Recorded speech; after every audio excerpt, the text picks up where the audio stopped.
महाभारत यह केवल एक युद्ध नहीं था। यह धर्म और अधर्म के बीच हुआ एक महासंग्राम था, जिसने पूरी मानवता को कर्म, त्याग और सत्य का मार्ग दिखाया। इस युद्ध में भीष्म जैसे महायोद्धा थे, कर्ण जैसा दानवीर था, अर्जुन जैसा धनुर्धर था और स्वयं भगवान श्री कृष्ण सारथी के रूप में उपस्थित थे। लेकिन क्या आप जानते हो, इन सबके बीच एक ऐसा भी योद्धा था जो यदि युद्ध भूमि में उतर जाता तो महाभारत का परिणाम कुछ ही क्षणों में बदल जाता। यही कारण था कि भगवान श्री कृष्ण ने युद्ध शुरू होने से पहले उस वीर को उसका शीश दान में मांग लिया। लेकिन सबसे बड़ा रहस्य तो यह है कि शरीर से अलग होने के बाद भी उसका शीश पूरे 18 दिनों तक महाभारत का युद्ध देखता रहा। और जब युद्ध समाप्त हुआ, तब भगवान श्री कृष्ण ने उसी वीर से पूछा, इस युद्ध का सबसे बड़ा योद्धा कौन था? उसका उत्तर सुनकर अर्जुन, भीम और सभी पांडव मौन रह गए। भक्तों की भक्तों की मान्यता है कि वही महान वीर आज कलयुग में खाटू श्याम बाबा के रूप में करोड़ों भक्तों की आस्था का केंद्र है। तो आइए जानते हैं बर्बरी के त्याग, भक्ति और महाभारत के सबसे बड़े रहस्य की अद्भुत कथा। कौन थे बर्बरी? महाभारत के महान योद्धा भीमसेन का नाम तो लगभग हर व्यक्ति जानता है, लेकिन बहुत कम लोग जानते हैं कि भीमसेन के पुत्र थे महाबली घटोत्कच, और घटोत्कच के पुत्र थे एक ऐसे दिव्य वीर जिनका नाम था बर्बरिक।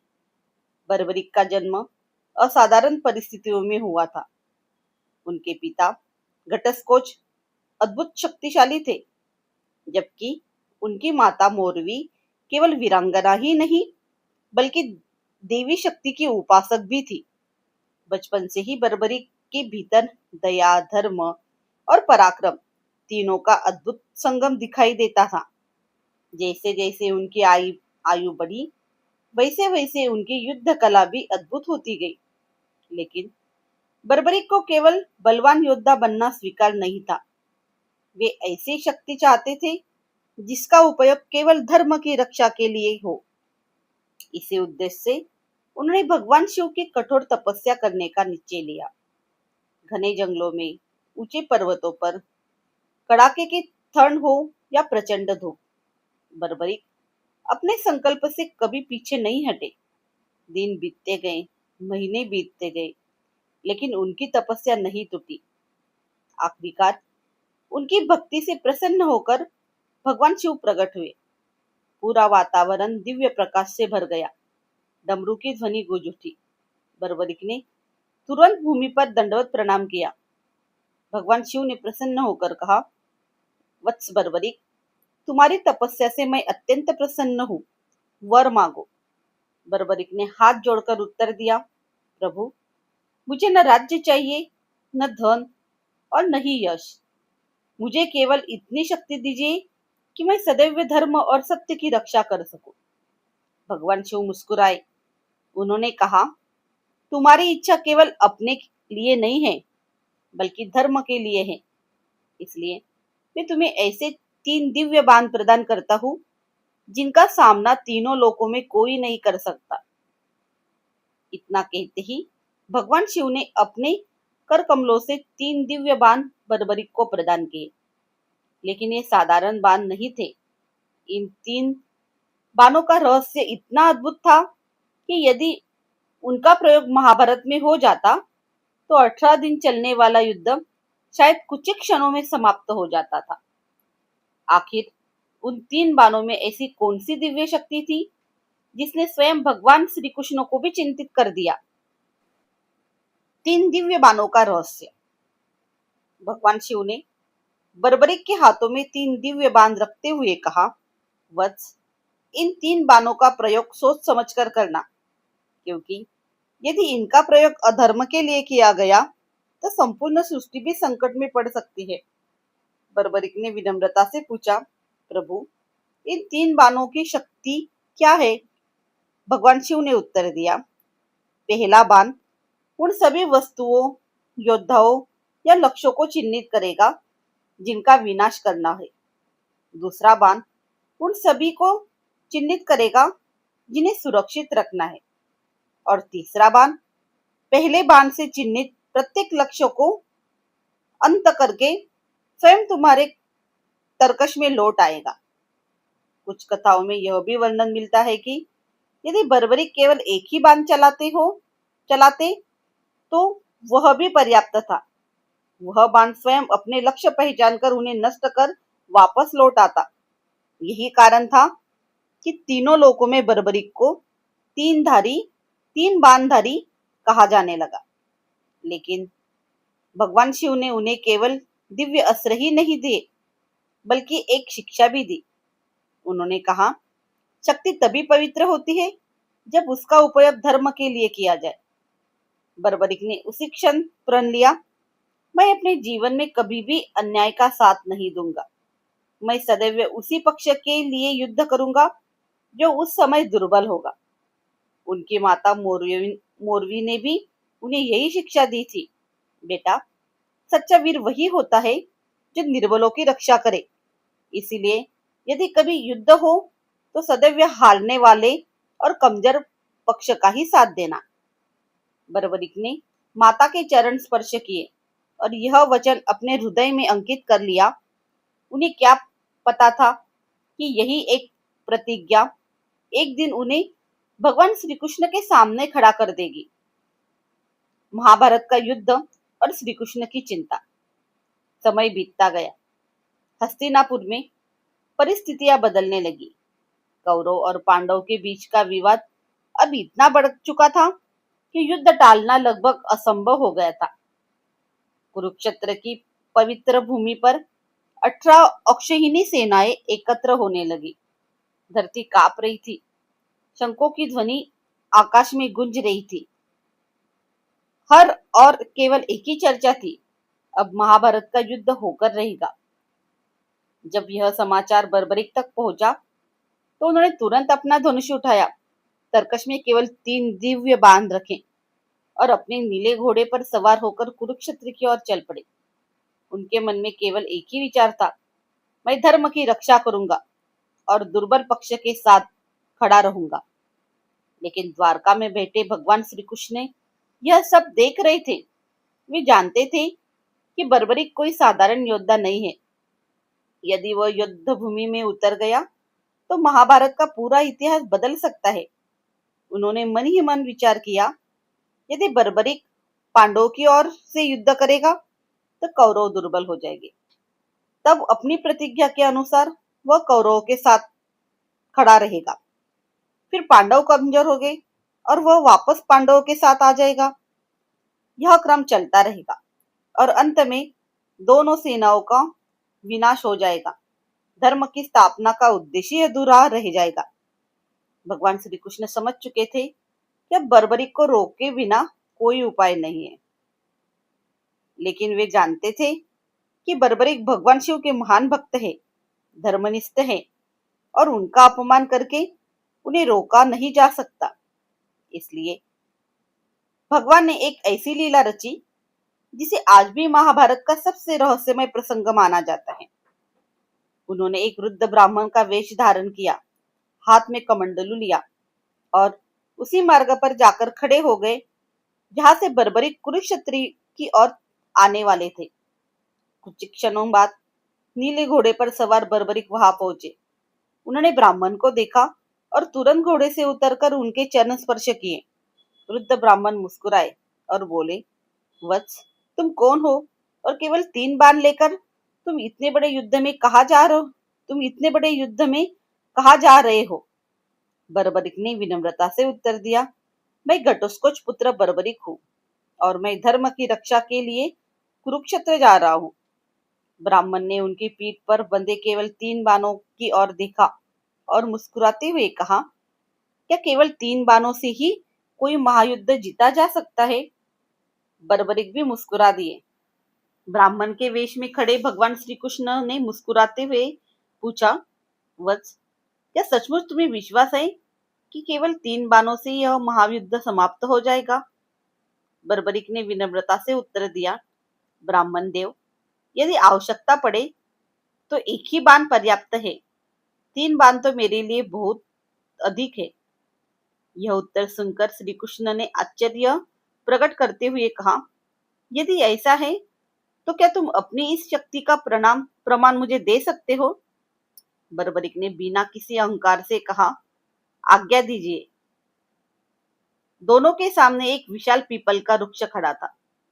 उसकी शाखाओं पर असंख्य पत्ते हवा में लहरा रहे थे। श्री कृष्ण ने उस वृक्ष की ओर संकेत करते हुए कहा, यदि तुम्हारे बाण सचमुच इतने दिव्य हैं, तो इस वृक्ष के प्रत्येक पत्ते को केवल एक ही बाण से भेद कर दिखाओ। बर्बरिक ने भगवान शिव का स्मरण किया। उन्होंने अपने तरकस से एक बाण निकाला, आंखें बंद की और मंत्रोच्चार के साथ बाण छोड़ दिया। अगले क्षण यह बाण बिजली की गति से वृक्ष के चारों ओर घूमने लगा। एक एक करके हर पत्ते को स्पर्श करता गया, लेकिन उसी समय भगवान श्री कृष्ण ने बिना बताए एक पत्ता तोड़कर अपने चरण के नीचे दबा लिया। कुछ क्षण बाद बाण वापस लौटने की वजह श्री कृष्ण के चरणों के चारों ओर घूमने लगा। वह बार बार उनके पैरों को स्पर्श करने का प्रयास कर रहा था। बर्बरिक ने तुरंत हाथ जोड़कर कहा, ब्राह्मण देव, कृपया अपना चरण हटा लीजिए। आपने एक पत्ता अपने पैर के नीचे छिपा रखा है। जब तक वह पत्ता भेदा नहीं जाएगा, यह बाण वापस नहीं आएगा। यदि आपने चरण नहीं हटाया तो यह बाण आपके चरण को भी भेद देगा। यह सुनते ही श्री कृष्ण मुस्कुरा उठे। उन्होंने धीरे से अपना चरण हटाया। बाण ने उसी क्षण नीचे दबे पत्ते को भी छेद लिया और फिर सीधा लौटकर बर्बरिक के तरकश में आ गया। अब श्री कृष्ण को पूरा विश्वास हो चुका था कि यदि यह वीर युद्ध भूमि में उतर गया तो महाभारत का परिणाम निश्चित रूप से बदल जाएगा। उन्होंने बर्बरिक से एक और प्रश्न पूछा, वत्स, यदि तुम युद्ध में उतरोगे तो किस पक्ष की ओर से युद्ध करोगे? बर्बरिक ने बिना एक पल रुके उत्तर दिया, मैंने अपनी माता को वचन दिया है कि मैं सदैव उसी पक्ष का साथ दूंगा जो उस समय युद्ध में दुर्बल होगा। यही वह उत्तर था जिसे भगवान श्री कृष्ण को गहन विचार में डाल दिया। वे जानते थे यदि बर्बरिक पहले पांडवों के साथ देंगे तो कौरव कमजोर हो जाएंगे। फिर अपनी प्रतिज्ञा निभाने के लिए वे कौरवों की ओर चले जाएंगे। जब कौरव शक्तिशाली हो जाएंगे तो फिर वो पांडवों का साथ देंगे। इसी प्रकार युद्ध कभी समाप्त ही नहीं होगा। अंत में दोनों सेनाएं नष्ट हो जाएगी और धर्म की स्थापना का उद्देश्य अधूरा रह जाएगा। कुछ क्षण मौन रहने के बाद ब्राह्मण रूप में खड़े श्री कृष्ण ने कहा, वत्स, युद्ध प्रारंभ होने से पहले यदि कोई ब्राह्मण दान मांगे तो क्या तुम उसे दोगे? बर्बरिक मुस्कुराए। उन्होंने दोनों हाथ जोड़कर कहा, ब्राह्मण देव, क्षत्रिय के लिए दान से बड़ा कोई धर्म नहीं। आप जो चाहे मांग लीजिए। श्री कृष्ण ने गंभीर स्वर में कहा, मुझे तुम्हारा शीश चाहिए। यह सुनते ही चारों ओर सन्नाटा छा गया। लेकिन आश्चर्य की बात यह थी कि बर्बरिक के चेहरे पर भय की एक भी रेखा नहीं थी। उन्होंने केवल इतना कहा, ब्राह्मण देव, मेरा शीश आपको अवश्य मिलेगा, लेकिन पहले कृपा करके अपना वास्तविक परिचय दीजिए।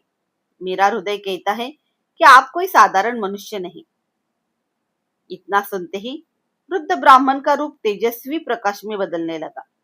चारों ओर दिव्य आभा फैल गई। क्षण भर में स्वयं भगवान श्री कृष्ण अपने दिव्य स्वरूप में प्रकट हो गए।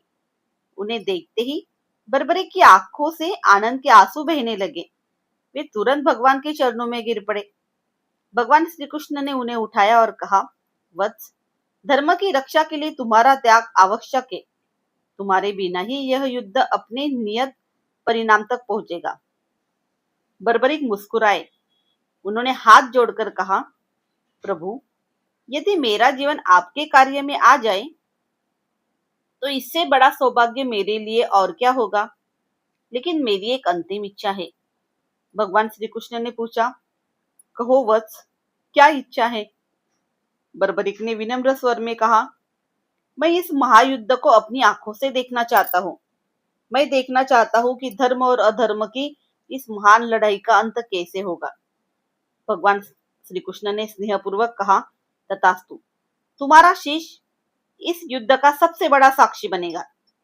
इतना सुनते ही बर्बरिक ने बिना किसी हिचकिचाहट के मुस्कुराते हुए अपना शीश भगवान श्री कृष्ण को समर्पित कर दिया। भगवान श्री कृष्ण ने अत्यंत श्रद्धा के साथ बर्बरिक का शीश अपने हाथों में उठाया। उसके बाद वे कुरुक्षेत्र की एक ऊंची पहाड़ी पर पहुंचे। वहां से पूरा युद्ध क्षेत्र स्पष्ट दिखाई देता था। भगवान ने बर्बरिक का शीश उस पर्वत पर शिखर पर स्थापित करते हुए कहा, बस आज से तुम इस महायुद्ध के सबसे बड़े साक्षी बनोगे। तुम वह सब देखोगे जो संसार का कोई दूसरा मनुष्य नहीं देख पाएगा। बर्बरिक ने भगवान को प्रणाम किया।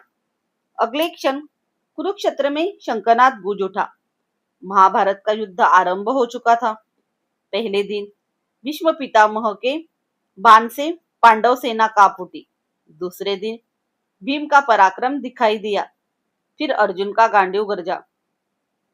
कर्ण के दिव्य अस्त्र चमके। द्रोणाचार्य की युद्ध नीति ने सभी को चकित कर दिया। 18 दिनों तक बर्बरिक सब कुछ देखते रहे।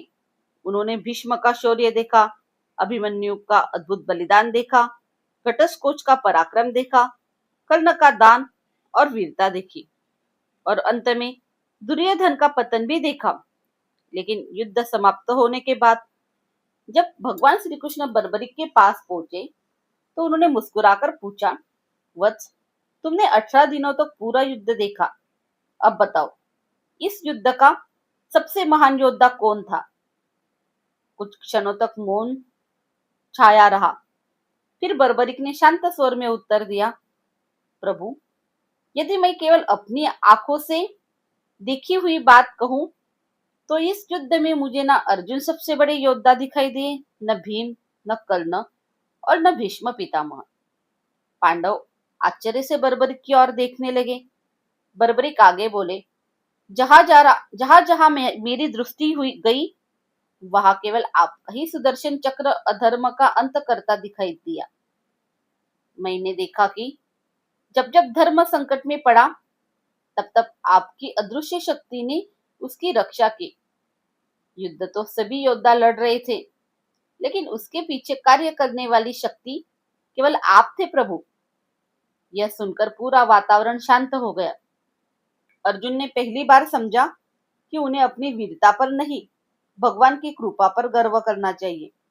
भीम ने समझा कि केवल बल ही विजय नहीं। युधिष्ठिर ने समझा कि धर्म की रक्षा अतः ईश्वर ही करते हैं।